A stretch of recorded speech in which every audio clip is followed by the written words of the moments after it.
অসামঞ্জস্য চুক্তি মানছি না, মানব না। David Pence go back, go back, David Pence go back. এনকেলাও জিন্দাবাদ, এনকেলাও জিন্দাবাদ। ইয়ারিকাতে ভারত মার্কিন অসম চুক্তি মানছি না, মানব না। ভারত মার্কিন কৃষক মানব না। মোদী সরকার আমেরিকার সঙ্গে মৎস্য বিষয় অসম চুক্তি চলবে না। এনকেলাও জিন্দাবাদ। আমেরিকার কাছে ফেসবুকে বলছে কানাডার পণ্য মেক্সিকোর পণ্য আমেরিকায় যেতে পারবে না, আমরা পাঠাতে পারবো। বলছে তুমি যদি পাঠাও তোমার পণ্যকে আমরা বাতিল করে দেব।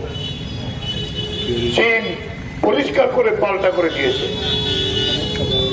যে তুমি যদি আমাকে চুক্তি মতো না করো, আমেরিকান কোন পণ্য চীনের বাজারে আসতে আমরা দেব না। কিন্তু ভারতবর্ষ এই শক্তি নেই, সাহস নেই। কারণ ভারতবর্ষর বর্তমান যে বিজেপি সরকার আমেরিকার কৃতদাস, আমেরিকার লেজর। হ্যাঁ, তাই আজকে ভেন্সকে ডেকে নিয়ে আসছে। কেন? মুক্ত বাণিজ্য চুক্তি করার জন্য। মুক্ত বাণিজ্য চুক্তি মানে কি? ডিউটি ছাড়া আমেরিকান পণ্য আমাদের দেশে আসবে। কি কি আসবে? প্রথম যে তালিকা হয়েছে দুগ্ধজাত পণ্য, মাংস। আমেরিকান অধিবাসী যারা, তারা মুরগির, সোজা বাংলায় বলি, কলিজাটা খায়। আর ভারতবর্ষের মানুষ আমরা কি খাই? মুরগির ঠ্যাং, রাম। এই তো কলিজাটা রেখে সমস্ত যেটা তারা খায় না ভারতবর্ষে পাঠাবে। আমাদের পোল্ট্রি শিল্প শেষ। দুগ্ধজাত দ্রব্য, দুধের বাজার, কোটি কোটি মানুষ দুধের উপর নির্ভরশীল, ব্যবসা করে। গম আসবে। কেন আসবে? উদ্বৃত্ত আমাদের। ধান আসবে, উদ্বৃত্ত আমাদের। সবজি আসবে, তুলা আসবে, আপেল আসবে। তাহলে আমাদের কৃষকরা কোথায় যাবে?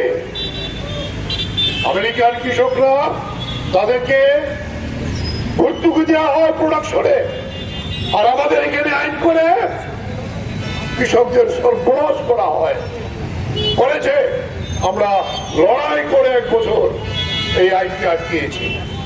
এখন আবার উপরে চুক্তি হচ্ছে, আবার নতুন করে আমাদের দেশের পুঁজিপতিদের হাতে আমাদের এই কৃষকদের সমস্ত পণ্য তুলে দেওয়ার জন্য, কৃষি ব্যবস্থাকে তুলে করার জন্য, বাজার ব্যবস্থাকে তুলে করার জন্য আমরা তারও প্রতিবাদ করছি।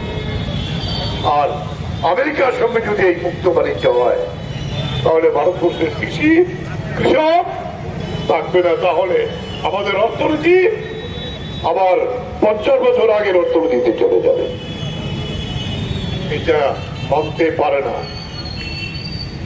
এটা কে মানতে পারে?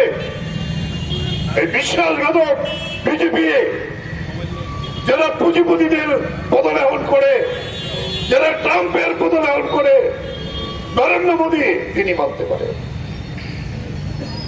এই সারা ভারত কৃষক সভা আজকে গোটা দেশে প্রত্যেকটা রাজ্য, জেলা, এমনকি আমাদের রাজ্যের মধ্যে আমরা মহকুমা ভিত্তিকেও এই প্রতিবাদ করে এই কুশপুত্র ধারণ করছি। ইতিমধ্যে বিভিন্ন জায়গা থেকে খবর এসছে, প্রায় সমস্ত 8টা জেলাতেই এই কর্মসূচি আজকে পরিচালিত।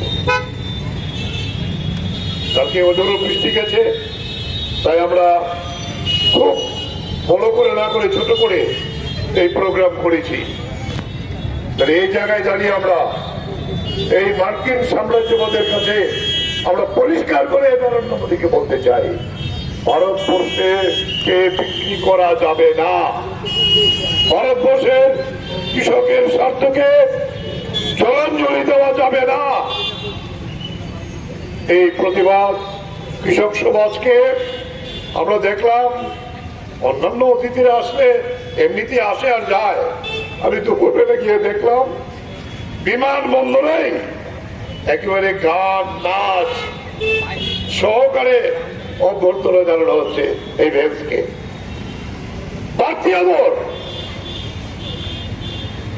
এই জায়গায় দাঁড়িয়ে আমরা নরেন্দ্র মোদীকে বলতে চাই, আমাদের কৃষক, আমাদের দেশ, এটা আমাদের, এটা তোমার বাবার সম্পত্তি না, এটাকে বিক্রি হতে দিতে পারি না।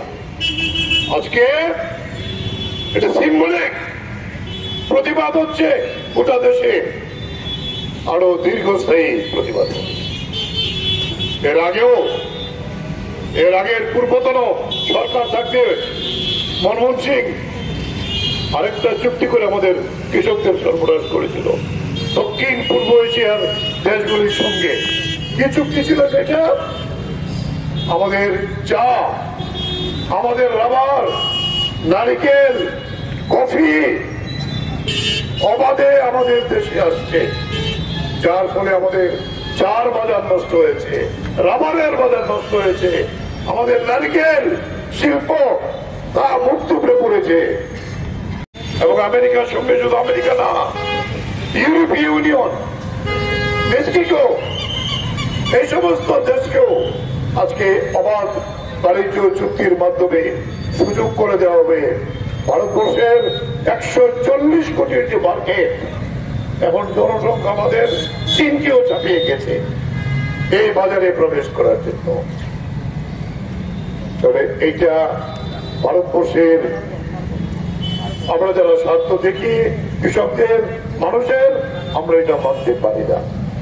আমরা লড়াইয়ের মধ্য দিয়ে আজকের এই প্রতীকী প্রতিবাদ, এই প্রতিবাদে আপনারা যারা সামিল হয়েছেন, সারা ভারত কৃষক সভা, আমরা আপনাদের অভিনন্দন জানাই এবং বলবো এই প্রতিবাদকে শুধু এখানে না, আমরা লক্ষ্য রাখবো এরপরে দীর্ঘস্থায়ী আন্দোলন করার মধ্য দিয়ে আমেরিকান পণ্য প্রয়োজনে আমরা বয়কট করব। ভারতবর্ষের বাজারকে আমেরিকার কাছে বিক্রি করতে বিজেপিকে আমরা দেব না, এই প্রতিজ্ঞা নিয়ে আমাদের যেতে হবে। এই কয়টি কথা বলে আগামী দিনে আরো বৃহত্তর সংগ্রামের চেতনা নিয়ে আপনারা এখান থেকে যাবেন। এই কর্ম